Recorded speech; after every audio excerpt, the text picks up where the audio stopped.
Começa agora Verso Paulista. O programa é uma realização da Associação Paulista Viva, uma organização da sociedade civil de interesse público e sem fins lucrativos, que atua pela melhoria da qualidade de vida, preservação, segurança urbana e valorização da região da Avenida Paulista.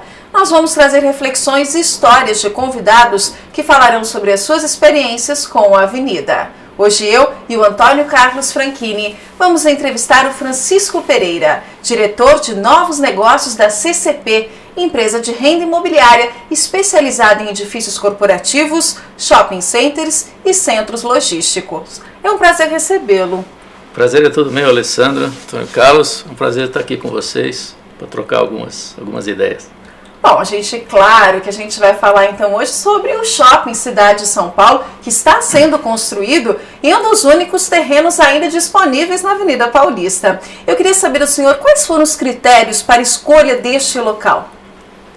Bom, o primeiro critério de análise de um shopping é realmente a localização, assim, em termos de aonde ele está, né? Ou seja, em termos de quantidade de pessoas, de visibilidade, do público que tem ao redor, né, que a gente chama de área de influência.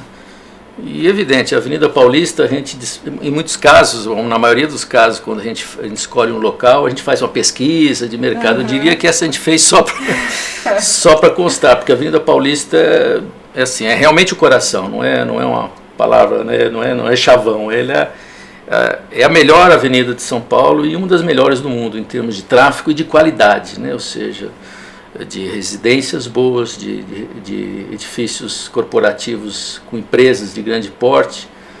A gente tem 1,5 milhão de pessoas passando ali diariamente. Que transitam diariamente pela Paulista. Então, assim, não tem dúvida quanto à necessidade de ter um shopping center. O outro motivo, além da região, é que se você pegar os comércios que existem na região, se você juntar todos os comércios que tem, com Top Center, com Center 3, com Conjunto Nacional, o próprio Shopping Paulista, se você juntá-los todos e juntar o nosso, que a gente está fazendo, vai dar um grande shopping de São Paulo. Claro. Né? Porque as áreas são pequenas, né, desses shoppings todos que eu citei, inclusive o nosso. O nosso não é um shopping de grande porte, pelo tamanho que tem dos terrenos, pela disposição. A hora que você coloca os centros de varejo versus o que existe de gente que reside, que trabalha, eu diria que ainda é insuficiente. Ou seja, a demanda é muito grande. Esse público que é muito grande. A demanda é muito grande. Francisco, uma questão, quando se iniciou o projeto, né, que aquela é uma história para quem talvez não for residente aqui de São Paulo, aquela área, historicamente, foi a casa da família Matarazzo. E houve todo um processo ao longo do tempo em relação a isso, desapropriações, etc. Mas o fato é que quando se partiu para o projeto, nós mesmo como associação fomos perguntados do que nós considerávamos sobre o empreendimento. E nós dizíamos que sempre que alguma coisa valorizasse, respeitasse os estatutos, acompanhasse a legislação, a gente sempre era favorável, porque aquilo foi uma grande área que ficou desocupada durante muito tempo. Eu queria saber de você, Francisco, quais foram os cuidados, quais foram os procedimentos legais junto ao poder público para que essa obra trouxesse o benefício que se espera de um grande ponto de comércio. Tá. Assim, a história é bem longa, né? Como todo empreendimento de shopping, o tempo entre você discutir a compra do terreno e a inauguração do shopping, a finalização do shopping, é média 5 anos. 5 anos. Esses não vão ser 5, esses vão ser 7. Por que é longo? Né? Assim, primeiro que as negociações, segundo a prévia. Então, nesse caso específico da Paulista, o que você verificou antes da aquisição do terreno, houve uma sondagem junto aos órgãos públicos do que poderia ser feito ali. Claro, para saber se teria condições e quais as exigências que iam ser feitas. Ou restrições. Claro. Ou restrições legais e tudo. Então, assim, houve um estudo, um planejamento. Um pré-estudo. Bom, depois desse pré-estudo, quando você adquire, onde a prefeitura te dá essa sinalização de que pode fazer, quantas vezes você pode fazer o terreno, quantos metros você pode fazer, e depois da sinalização, efetivamente, que tem a compra. Bom, esse é o primeiro passo. Quer dizer, não se compra nada se você não tiver esse pré-estudo antes. Né? Ou seja, o proprietário vem com quais são as diretrizes, mas você vai lá checar. Certo? Claro. Depois disso adquirido, Entre a aquisição e a gente iniciar a obra foram 4 anos para se aprovar o projeto. O que você é discutido nesses 4 anos? Eu gostaria de saber. Para você aprovar. Todos os órgãos da prefeitura consultados. Por exemplo, o impacto do trânsito. O impacto do trânsito, que é o mais evidente. E que o mais a gente queria que isso fosse bem transparente, ou seja, e foi o mais demorado. O mais demorado. Porque assim, você pega para bombeiros, você tem lá a legislação, claro, você tem que seguir. Você se adequa. Né? O que dá para fazer, o que não dá. O shopping vai diminuir em termos de ocupação de área computável em cima das determinações de bombeiro. Ok, você se adequa.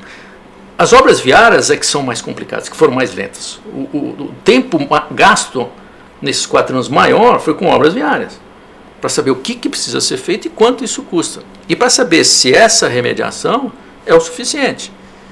Foi isso que levou mais tempo. Normalmente, um projeto em São Paulo leva 2 anos, em média. Esse levou o dobro. 4. Então, assim, porque todos os cuidados. Agora, assim, além de você ter que fazer tudo certo, e tem que fazer mesmo, se discute, a gente não faz nada que não esteja, né, corretamente. A Paulista tem uma outra preocupação. Claro. Tem muita gente olhando a Paulista. Com certeza. Com toda razão.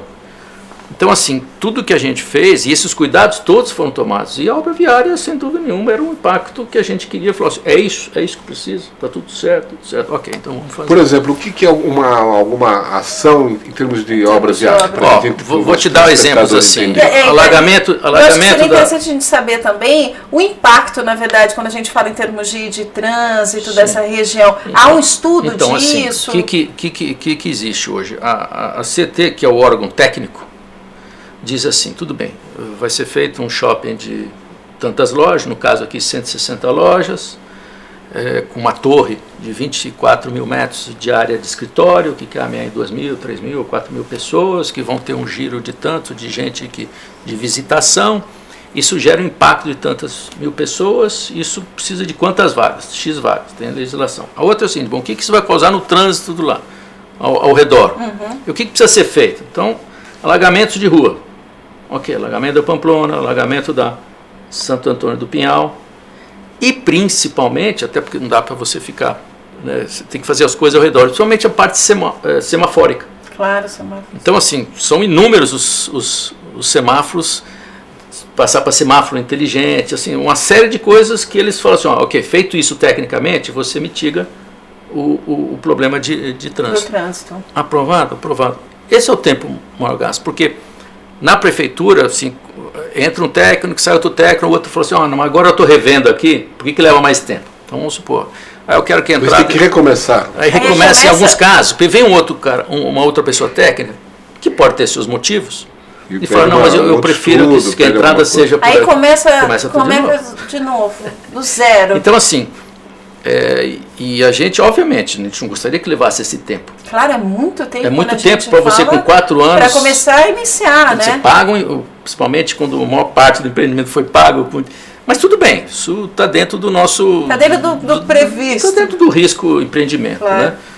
Mas essa parte de prefeitura, principalmente no quesito transporte, obra viária, isso foi muito exaurido, entendeu? Foi exaurido, ou seja, se fez tudo absolutamente que pediu. Outra pergunta, quando você disse que vão ter 160 lojas, né? Uhum. Que perfil? Porque você comentou, né, que nós temos outros centros, vamos chamar comerciais, que pelo gigantismo da Paulista atendem de alguma forma ou alguma parte das demandas dessa população flutuante, residente na região. Tá. Quando vocês pensaram em 160 lojas, elas atendem que tipo de demanda? Reprimida ou ela complementa? Como é que é esse estudo? Então aí eu vou usar... Qual que é o perfil desse? Aí eu vou falar um pouco que assim, a gente fala que para escolher o local, você não precisa de muita pesquisa, né? Você no sentimento da Paulista, né?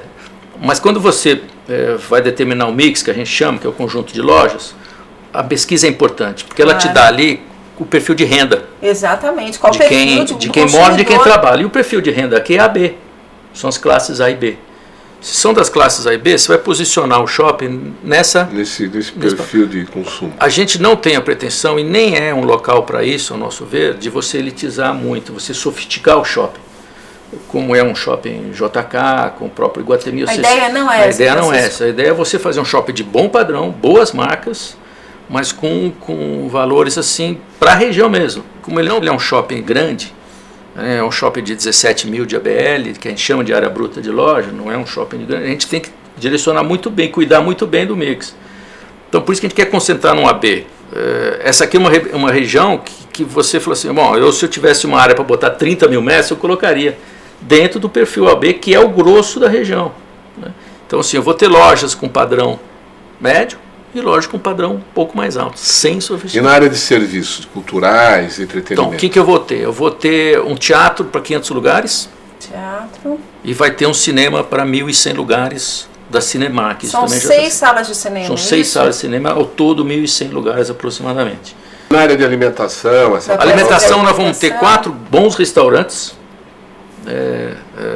que a gente chama de restaurantes, a gente vai ter uma praça de fast food, que é o Giro, né? McDonald's, são lojas, né, com giro rápido, e depois 4 restaurantes, a gente queria até ter mais, mas a gente acabou adequando para 4 restaurantes para eles ficarem com espaço maior, né? Um deles que a gente já fechou é o Manara. Assim, o que a gente pretende? A gente pretende ter as lojas, como eu falei, assim, para a classe AB, de marcas nacionais, sem ir na linha da sofisticação, entendeu? Uhum. Do luxo. De boas marcas. Mas boas marcas, né? Uma marcas como a Brooksfield, como a Vivara, como a Hope, como a Capodarte, marcas boas, restaurantes como o Manara, que todos nós assim vamos e estamos acostumados a ver em outros shoppings. Assim, se perguntar, tem alguma coisa de diferente em relação aos outros shoppings? Eu ia te perguntar qual que é o diria que vai ser uma outra marca, né? Então, vamos supor, tem uma marca chamada Desigual, que é espanhola, que é uma moda jovem que vai estar entrando aqui. Interessante. E assim, mas o principal desse shopping é realmente aonde ele está, né? Ou seja, é um shopping de qualidade, né? Com marcas boas, com posicionamento, né? De classe AB, um local de muito fluxo e principalmente acertar na quantidade, no mix que a gente chama. Como ele é um shopping de 17.500 metros, a gente não pode errar na escolha. Claro. É o menos possível, né? Lógico. Perfeito ninguém é. Mas assim, na escolha, tantas lojas para vestuário feminino, tantas para masculino. E que tipo? Bom, masculino, então vamos botar uma Brooks, vamos botar uma Richards. A gente vai ter quantos andares? Mas eu preciso ter uma loja com padrão um pouco menor. Um pouco menor. Entendeu? A gente vai ter quantos andares? São assim, a gente chama basicamente de 3 andares de loja, que é o térreo, o primeiro e o segundo. Um andar de fast food, né, e um pouco mais de loja, mas um andar de fast food, e um andar de restaurante, cinema e teatro. Entendi. Então você tem entretenimento no 5º andar, alimentação, entretenimento com restaurante. Então quem quiser ir apenas na área de cinema, teatro e restaurantes é o 5º andar. O fast food, onde vai ser o grande dia a dia, porque o dia a dia das pessoas que trabalham. Que é sempre insuficiente, vão porque você... vão jantar. Qualquer lugar que você faça em São Paulo, nos locais principalmente de grandes empresas, se contar o número de mesas que pode, o número de pessoas que trabalham, ele vai ser sempre suficiente, né? Uma cidade como São Paulo. E depois 3 pisos de loja, que vão estar são os 3 primeiros pisos. Você estima quantos empregos serão gerados ali? Olha, Antônio, vamos dizer que eu devo ter ali de empregos diretos. Nas 160 lojas, eu vou ter uns 1.500 empregos diretos e mais uns 2.000 indiretos. Então, eu vou ter uns 3.500 empregos ali. Muito bom. E a gente tem uma estimativa de quantas pessoas, enfim, pretendem circular pelo shopping? Dá para a gente fazer esse cálculo? Então, assim? primeira conta que a gente fez aí, de um número que seria agradável para a gente espera mais. Claro. Mas é em torno de 500 mil pessoas por mês. 500 mil pessoas por mês. É o que a gente acha que vai estar. Que é o número que está se buscando. Que é um número que, assim, se entrar essas 500 mil pessoas, quando eu digo entrar, é gente entrando mesmo, fazendo compras, né? Sim, algum tipo ou consumindo, ou almoçando. Se a gente tiver esse número, que a gente acha que é uma expectativa bem conservadora. Razoável, assim, né? Porque pode ser muito maior, Pode ser muito maior. Já é o suficiente para você tocar um shopping desse porte, entendeu? 17.500 metros. Quer dizer, ele para em pé. Claro, né? Entendi. Mas... Agora, a gente está até agora falando do shopping, mas não falamos aonde exatamente é na Paulista, né? Pois é. Ali é a altura do... Ele fica na esquina da Pamplona, Paulista com Pamplona. Na antiga casa da família Matarazzo. E na esquina da Pamplona, e ele tem entrada a entrada vai ser de carro e de pedestre pela Paulista, depois eu vou ter uma entrada de pedestre também pela Pamplona e também vou ter uma entrada de carro pela Santo Antônio. Me fala uma coisa, para atender as questões normativas legais, vocês também criaram um espaço ali, tem um parque, um grande jardim. Fala um pouquinho como é que ele cresceu, como é que é essa estrutura, né? O que ele vai oferecer, como é que vai se usar. Esse parque é um parque de 2.000 metros quadrados, é um parque público.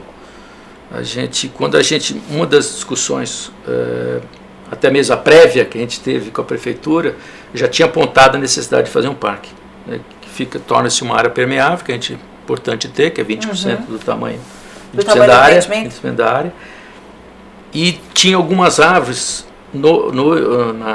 na casa que a gente replantou. O que foi possível a gente replantar nesse lugar, nós vamos replantar nesse lugar aquelas que são possíveis, e estamos plantando mais 100 espécies de árvores diferentes. Esse parque vai ficar no eixo da... Ele vai ficar na Pamplona. No eixo da Pamplona. É um parque público, aberto. Ele só deve ser, por medidas de segurança, fechado durante a noite, como é o Trianon, né? Como o Trianon. O Trianon, não sei que horário que é o Trianon, mas a princípio também, né? Aqui até as 10 horas da noite, que é o horário do shopping. Seria muito bom se ficasse até as 10 horas, até o horário, seria muito interessante. Seria mais um presente para a cidade. Eu acho que dificilmente vai ser diferente disso, porque assim, o horário de funcionamento do shopping é até as 10. É até as 10. A gente tem alguma estimativa de quando ele ficará pronto? Então, a nossa previsão é abril de 15. Inaugurar o shopping em abril de 2015. Não temos o dia certo ainda, mas abril de 2015 a gente está abrindo, se Deus quiser. E dá para a gente falar em termos de investimento? Qual o investimento que foi feito nesse shopping? Está sendo feito? O shopping é em torno de 400 milhões, 380, 400 milhões de reais o shopping center. E a gente, quando escolheu o nome, a gente falou, será que a gente vai estar sendo pretencioso, né?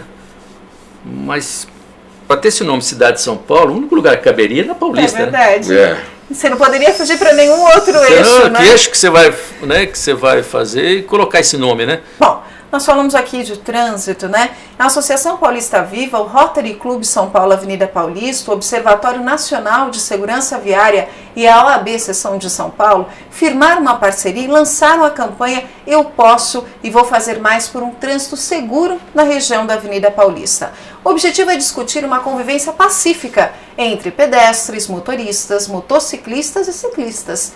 Até abril de 2015, esse grupo ele vai promover uma série de ações sintonizadas com o movimento Maio Amarelo. O movimento ele estimula atividades voltadas à conscientização dos motoristas. Nós vamos agora falar sobre o perigo de dirigir cansado. Veja. Os riscos de dirigir cansado. Estudos realizados recentemente constataram que dirigir com sono é tão perigoso quanto dirigir alcoolizado. Até 50% dos acidentes em rodovias acontecem porque o motorista dorme ao volante. A sonolência é uma condição que muitos motoristas não conseguem reconhecer e, em geral, as pessoas acham que sempre conseguem percorrer mais alguns quilômetros. Para evitar os riscos de dirigir cansado, é necessário disciplina e planejamento. A seguir, iremos conhecer algumas dicas que podem evitar acidentes. A primeira dica é: durma bem antes de viajar e nunca inicie uma viagem se estiver cansado ou com sono. Para viagens de até 4 horas de duração, a regra é uma pausa de 10 minutos a cada 150 quilômetros percorridos, sendo que neste intervalo, uma xícara de café pode tornar-se uma aliada. Lavar o rosto também ajuda. Para viagens mais longas, a alimentação adequada é fundamental. Evite pratos ricos em gordura, como a feijoada, frituras, carnes gordas, molhos feitos com queijo e massas. A digestão causa certa sonolência. Prefira frutas, verduras, legumes, cereais e peixes. Espere pelo menos meia hora para voltar à estrada depois das refeições. Nos feriados prolongados é preciso atenção especial com estradas lotadas. Percorrer 150 quilômetros pode levar bem mais tempo do que você estava acostumado. O cansaço e o estresse decorrentes dos congestionamentos podem causar fadiga. Planeje sua viagem prevendo trânsito lento e redobre sua paciência. Nessas situações, a cada 1h30 ou 2 horas ao volante, pare por 15 minutos. Fique atento a alguns sinais para perceber que o sono está afetando sua atenção ao volante. Não se lembra dos últimos quilômetros percorridos. Tem dificuldade em focar, pisca com frequência ou sente os olhos pesados. Tem bocejos constantes. O veículo sai da faixa de direção, invade o acostamento ou a pista contrária. Percebe que pode cochilar a qualquer momento. Em qualquer desses casos, pare imediatamente em local seguro para descansar até sentir que o sono passou. A cafeína auxilia no processo de redução do sono, mas não descansa. Não volte para a pista se continuar com sono. Outras dicas são: não tome bebida alcoólica na véspera ou horas antes de viajar. Verifique se a medicação que você toma periodicamente pode causar sonolência. Esses são alguns cuidados que você pode tomar para evitar acidentes no trânsito devido à sonolência e cansaço. Não brinque com o sono. Se estiver cansado, pare o carro e descanse. O Observatório Nacional de Segurança Viária deseja que você tenha sempre uma boa viagem. Bom, nós acompanhamos aí dicas simples, mas extremamente importantes, né? Que todo mundo deveria ficar atento antes de pegar o volante, né, Francisco? O sono é impressionante, 50% de sono, eu já tive experiências assim. E a nossa iniciativa, Francisco, dessa campanha, de estar inseridos também nessa questão, que infelizmente o número de vítimas é muito grande, com acidentes no Brasil são números assim de uma guerra. Mais que algumas guerras. A gente vê algumas notícias aí no jornal, a gente fica em áreas de conflito, de guerra, a gente vê alguns números e fica realmente assustado. Quando se a gente olhar para os números, os nossos números de vítimas fatais, um número muito grande e um custo altíssimo para o Brasil. Então nós iniciamos esse processo, como foi dito, em maio. A gente chama de Maio Amarelo, porque maio, numa das semanas de maio, vão acontecer uma série de atividades. E a cor amarela, por quê? Porque é a cor da atenção, no semáforo, no sinal de trânsito. Né? Esse foi um projeto que a ONU iniciou em 2011, no sentido de, na próxima década, a gente tentar trabalhar para a diminuição de acidentes. Então a gente está inserindo agora no nosso programa sempre uma nota, uma informação sobre essa iniciativa. Alguns vídeos, algumas dicas assim extremamente simples, como a gente pode ver, mas que são fundamentais para a gente ter um trânsito um pouco mais seguro. Exato. E a gente acredita que a aproximação com vocês também pode nos contribuir por isso, na medida que você trazendo um adensamento de tráfego, um adensamento de pessoas, e meramente são coisas muito simples, são pequenas observações que a gente acaba vendo que é muito simples. E vamos aproveitar a frequência do shopping para a gente fazer essas divulgações. E ela dissemina, né? Público, sem dúvida. A Associação Paulista Viva, ela realmente está engajada nessa relação com o trânsito, que é fundamental para que todos, não só do trânsito, qualquer outra, outra ação que estiver sendo feita, a gente vai estar junto, porque como eu trabalho nesse segmento há 28 anos, né, em shoppings, eu sempre falo para empresários, para órgãos públicos, assim, usar o shopping como instrumento de divulgação, porque como catalisador e ao mesmo tempo ele multiplicador. Né? Qualquer empresa, qualquer segmento vai falar, eu preciso de alguma forma estar presente lá. É verdade. E ainda mais uma instituição como a de vocês, a gente vai fazer questão de estar junto. E a gente acredita que, na verdade, um passo fundamental, extremamente importante, é justamente a conscientização desse motorista, né? É importante não só atender a legislação, mas a conscientização de que o espaço urbano mudou, né? Ele tem que ser compartilhado. E ele mudou muito. E esse compartilhamento ele tem que ser feito num diálogo. Com certeza. Né? Então, você falou, a Paulista é uma grande vitrine para isso, e os grandes centros comerciais são difusores de práticas de cidadania. Sem dúvida, sem dúvida. Com certeza. Bom, a gente está falando aqui da Avenida Paulista, eu queria saber agora, Francisco, do senhor, qual que é a relação que o senhor tem com a avenida? Eu sou mineiro de origem, né? Nasci em Minas, mas moro aqui. Onde você é? Eu sou de Itajubá, sou de Minas, mas moro aqui desde que nasci, né? Família toda lá, então, assim. E é um dos exemplos, ou seja, São Paulo é uma cidade que recebe muito bem todos, né?